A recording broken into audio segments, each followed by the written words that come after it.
Good morning, afternoon, or evening, wherever you're at, ladies and gents. I am Kura Isagami, your resident tinkerer and Medarotter, and this is the Medarot News Network, bringing you all the latest developments and happenings for the favorite pet fighting robot series. Now, this week, the series is picking up right where it left off. Last week, celebrating the 1.5-year anniversary of the game's release, with a fantastic farming event, by the way. I've been going absolutely nuts farming it for extra materials. They definitely pulled out all the stops for this event, and they are not stopping that momentum for a second with Act 2 coming up this week. And for that, I've also named this week's episode Take the Stage Round 2, as they also had both shoepop and Lear co-host this week's episode. And with that being said on Lear, let's go ahead and get started, because they officially announced Lear in-game as an upcoming gacha model to officially join the roster, with a kit of Commander, Free Shot, Thunder Shot, Float Legs, and the leg ability of Continuous P.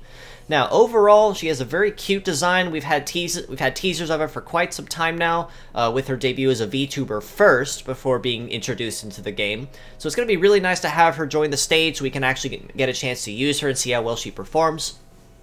But overall, her kit as well is pretty solid too, with a Commander for buffing success rate of everybody on the field, and then removing the stealth or conceal effects from the enemy side, and then also applying stealth to self, which makes her untouchable until her next turn, unless she's already being targeted by something. Right and left arm of Free Shot and Thunder Shot make fantastic additions for any team that are in need of a stun locker, to help buy time for nukers to come up behind them and finish the job, or to buy you some time to keep that particularly dangerous opponent from getting to the command line. Float Legs as well are a very, very openly welcome addition, with the A rank on all terrains and S rank, of course, on cyber. But the leg ability of Continuous P makes her already good legs even better, because it passively buffs the heat stat of all parts equipped on the build every turn. So as you see, she's got, 1045 heat stat for the head, 525 for the right arm, 681 for the left. So that's progressively going to be going up every turn that she stays on the field. Granted, her legs aren't broken at some point before then, but she's definitely going to be zooming back and forth to make sure that no opponent gets a chance to even come near the line. And then on top of that, her legs also have some pretty fantastic stats overall, with a mobility of 833 and an evade of nearly 1300.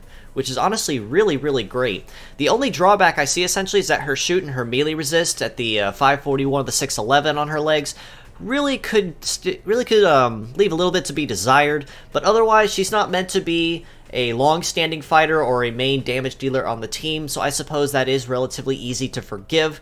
Definitely would recommend making a chance to go after her if you are in need of a good stun locker. And maybe missed out on Cameo Stag a few weeks back, and maybe hurting from that a little bit. Lear Lila, or Lear for short, is definitely going to be a way to go. In addition to that, they are also announcing a rerun for shoepop, the original and first Medarot VTuber that debuted about a week prior to Lear's official debut as well, with a kit of Field Control, Canceller, Metaphor Seal, Wheeled Legs with the Popper ability.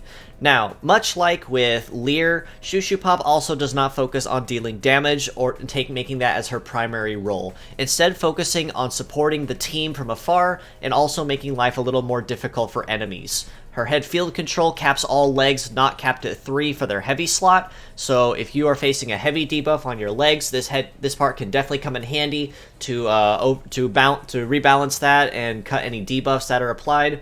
Canceller is honestly pretty handy for making sure that dangerous foes can't use particular parts.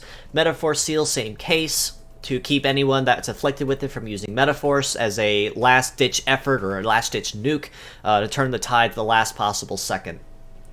Wheel legs also make for fantastic mobility as well, even if they are the pickiest leg type of them all, but the leg ability of Popper also is pretty solid too, as it reduces incoming damage by 20% only when above a certain Metaforce charge. So this is essentially putting it into the Metaforce reliant territory, kind of like, say, Cross Messiah, for instance, where once they hit a certain percentage threshold or higher, they get a passive buff applied.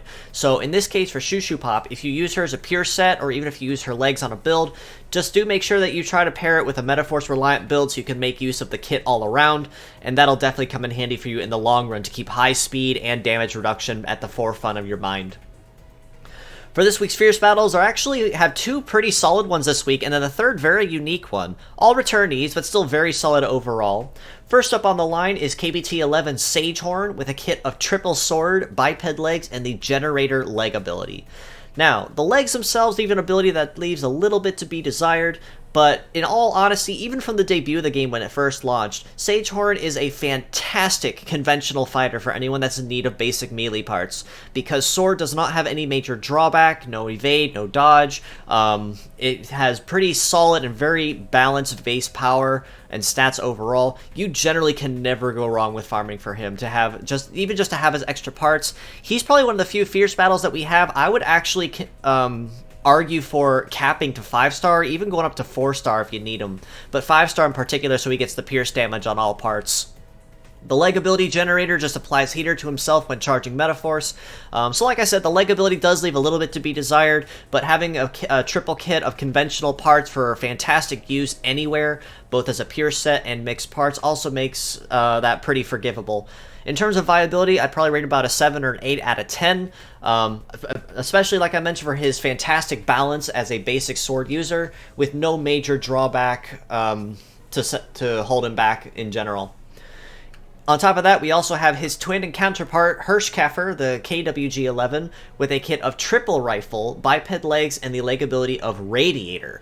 Now, much like with Sagehorn, Hirsch Kaffir also is a fantastic farm material for this week for conventional rifle parts. You can generally never go wrong with having any of these on the build, or even just to have on hand, because you generally have no major drawback or debuff that's applied when using basic rifle, so you can use this on any particular build, either as a primary attack part or as a conventional auxiliary fighter, and you can generally never go wrong. Leg ability of Radiator is basically the inverse of Generator, which applies cooler effect when charging Metaforce. Also, like Sagehorn, I would also rate Hirsch Kaffir about an 7 or 8 out of 10 in terms of overall viability, making him and Sagehorn the top 2 MVPs for this week. So if you're not farming anything in particular for the event, for tickets or anything, definitely make sure that you take the opportunity to farm the both of those, or even just one or the other, so you can farm them at least to 3-star and start making use of those conventional parts. The last Fierce Battle that we have for this week is the Fighting Beta Fish type mekong Narobe with a kit of card boost, double provoke, sea legs, and the ability of blow beat. Now, overall, mekong Narobe is a rather unique kind of guy.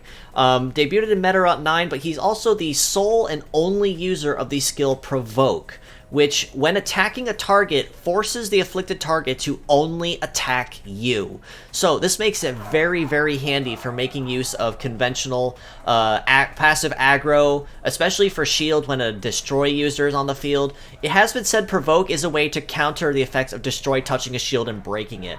Guard boost on top of that's also pretty handy for keeping damage reduction pretty high, so that you can keep your incoming damage pretty low.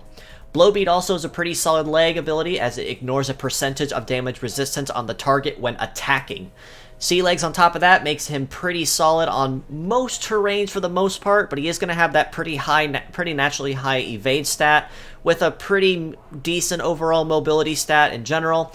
I'd say he's not quite an MVP for this week to farm, but because Provoke can be pretty solid in passive aggression and aggro magnet strategies, I would definitely recommend farming for him anyway. I'd argue out of all of them though, his Sea Legs and the leg ability of Blowbeat is probably going to be the biggest value that you can get out of anything on the field, because you can use those legs with pretty much anything and still have that passive damage and defense ignore overall when using them.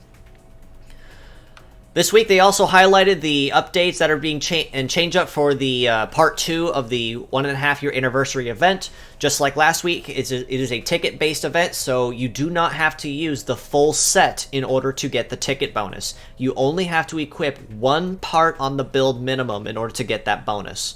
So that also includes Lear as the highlighted bot with +4 bonus per part on the build of bonus tickets, shoepop at the +2, and the Fierce Battles for this week at a +1. In addition, they also did showcase the highlighted Medarotters that also will get the bonus when equipping them on a build for a maximum of a +5 per bot, essentially going up to a +15 essentially across the team if you use 3 parts from Lear and then 1 of the highlighted Medarotters respectively, which will make ticket farming so much easier in the long run. Current banners this week, which is Psychocheese, Dorcas, Black Beetle, and Black Stag, will stick around for another week. So if you've been trying like mad, trying to get a hold of them, and just haven't had that opportunity and that streak of luck yet, don't worry about it. You still got another week to shoot for them. Although this week they are definitely highlighting shoepop and Lear, so try farming for them first, and if you snag one of them or either of them, maybe go back and highlight one of the other two sets to see which one you want to try to go for.